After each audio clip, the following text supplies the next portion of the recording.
किसान साथियों नमस्कार। आशा करता हूँ सभी भाई स्वस्थ होंगे। किसान साथियों, आज मैं ऐसा विषय लेकर आया हूँ जो कि बहुत ही महत्वपूर्ण है सभी किसान भाइयों के लिए। और महत्वपूर्ण इसलिए है क्योंकि किसान साथियों, पिछली साल जो भी नुकसान हुआ है किसान भाइयों को गन्ने की खेती में, आज हम उसी के बारे में डिस्कस करने वाले हैं। और वीडियो को ज़रूर आखिर तक देखिए क्योंकि बहुत ही ज़रूरी वीडियो मैं आपके लिए बहुत ही ज़रूरी जानकारी लेकर आया हूँ। और वीडियो पसंद आए तो आप इसको शेयर कीजिए दूसरे किसान साथियों के साथ, लाइक कीजिए और चैनल को सब्सक्राइब कीजिए किसान साथियों, और बेल का बटन ज़रूर दबाइए जिससे कि मैं आपको अच्छी से अच्छी जानकारी आप तक पहुंचा सकूं। तो किसान साथियों, जो आज हमारा विषय है वो है फंगस। तो बहुत से किसान साथी फंगस के बारे में जानते ही होंगे और बहुत से किसान साथी फंगस के बारे में नहीं जानते, और फंगस को वे सोचते हैं कि ये भी एक चोटी बेधक या जो सफ़ेद सुंडी होती है ये उस तरह का कीट है। किसान साथियों, जब हम फरवरी में अपने गन्ने की बुआई करते हैं उस टाइम वो समय ऐसा होता है कि उसमें टेम्परेचर भी कम रहता है और कीट आने का बहुत कम डर रहता है। उस टाइम ना के बराबर कीट आता है क्योंकि टेम्परेचर उस टाइम बहुत ही कम रहता है। और जो फरवरी की जो गन्ने की बुआई होती है उस टाइम गन्ना 1 या 2 महीने में अच्छे से ग्रो कर लेता है, और धीरे धीरे जैसे ही हम उसमें कीटनाशक या खाद लगाते हैं तो वो गन्ना अच्छे से ग्रो कर पाता है। और जैसे जैसे ही हमारा टाइम बीतता है, हम अप्रैल मई जून में आपने देखा होगा कि टेम्परेचर बढ़ जाता है तो उसमें बहुत सारे कीट लगने शुरू हो जाते हैं। आपने देखा होगा कि कनस्वा लगना शुरू हो जाता है। तो कनस्वा किसान साथियों ये तभी लगता है जब ये टेम्परेचर धीरे धीरे बढ़ता चला जाता है। तो इस बारे में मैं एक अलग से वीडियो ज़रूर बनाऊंगा। अभी जो हम बात कर रहे हैं वो फंगस के लिए बात कर रहे हैं। तो किसान साथियों, इस फंगस ने पिछले साल बहुत ही ज़्यादा आतंक मचाया है और बहुत सारे किसान साथियों का बहुत ज़्यादा भारी नुकसान हुआ है और गन्ने की फसल को बिल्कुल बर्बाद करके रख दिया है, क्योंकि ये बहुत ही ज़्यादा स्पीड से बढ़ता है किसान साथियों। और इसमें कुछ किसान भाई सोचते हैं, मतलब ऐसा कुछ कन्फ्यूजन भी हुआ है कि जैसे कि हमारा अगर गन्ने में कोई भी कीट लगता है या चोटी बेधक लग रहा है या कि अन्य प्रकार की सुंडी लग रही है हमारे गन्ने के खेत में, पत्तियां सूख रही है, झुलस रही है, तो हम क्या करते हैं किसान साथियों, हम सिर्फ एक कीटनाशक लगा के गन्ने को छोड़ देते हैं। ना तो हम ये देखते हैं कि ये कौन सा कीड़ा लगा हुआ है या कौन सा रोग लगा है हमारे गन्ने के खेत में, और हम क्या करते हैं सिर्फ कीटनाशक का स्प्रे करा देते हैं। तो किसान साथियों, मैं आपको एक जानकारी देना चाहता हूँ कि जो ये फंगस जो रोग होता है इसके लिए फंगीसाइड लगता है और हम क्या लगा रहे हैं, कीटनाशक। तो तभी हम किसान साथियों हम रोग का उपचार नहीं कर पा रहे हैं। देखो, सबसे बड़ी बात यह होती है कि अगर हम रोग की पहचान होगी तभी हम उसका उपचार कर पाएंगे। अगर यदि हम रोग का पता ही नहीं चल पा रहा है हमें कि हम ये क्या रोग है, तो हम कैसे उसका उपचार कर पाएंगे किसान साथियों।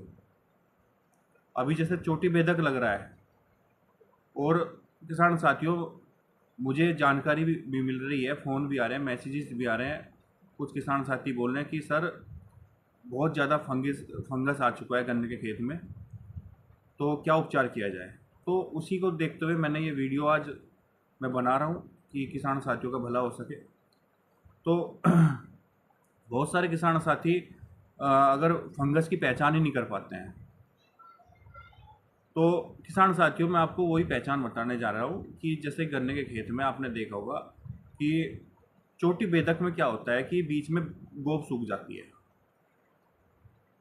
और अगर अन्य प्रकार की सुंडियाँ लगती है तो पत्तियाँ मतलब आपने देखा हो छेद छेद हो जाते हैं और बीच की गोब भी सूख जाती है, तो वो एक अन्य प्रकार का कीट है।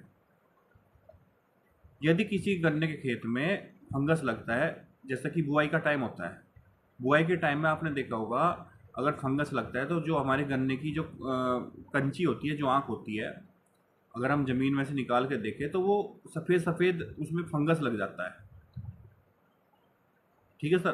तो उसमें क्या होता है कि हम उसमें जब हम बुआई करते हैं गन्ने की तो उसमें हम फंगिसाइड डाल देते हैं, रिजेंट वगैरह डालते हैं।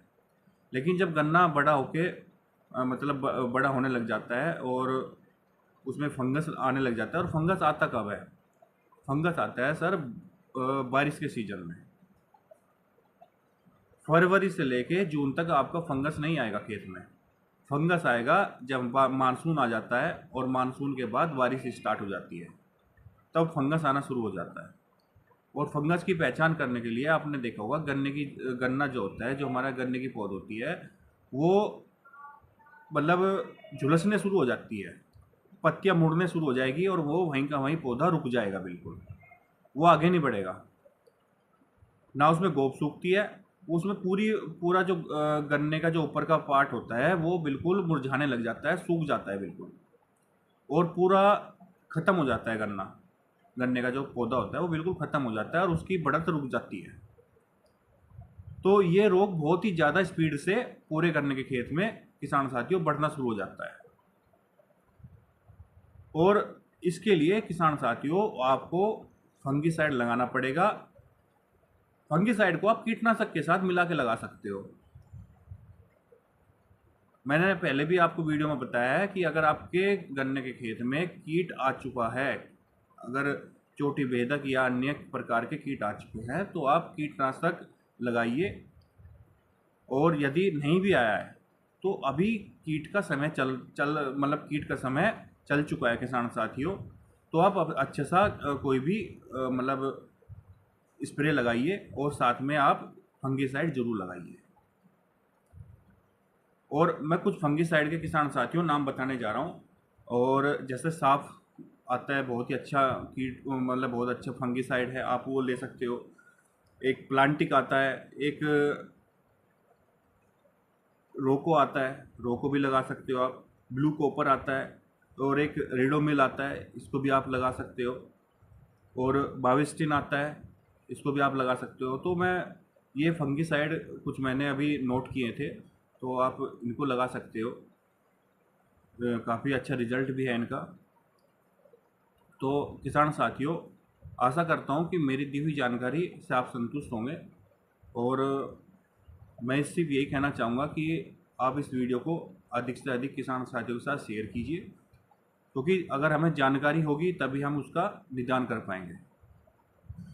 लगा हुआ तो हमारे खेत में फंगस और हम करवा रहे हैं कीटनाशक, मतलब अन्य रोग की हम स्प्रे करा रहे हैं, तो किसान साथियों उससे क्या होगा, हमारा नुकसान ही होगा। हम अच्छा उत्पादन नहीं ले पाएंगे गन्ने की फसल से। तो किसान साथियों, इसी के साथ मैं कोई भी अच्छी जानकारी के लिए दूसरी वीडियो बनाऊंगा, और इसीलिए आप वीडियो का बेल बटन जरूर दबाइए, जिससे कि मैं आपको अच्छी से अच्छी जानकारी दे पाऊँ। तो इसी के साथ समाप्त करते हैं। जय हिंद, जय भारत।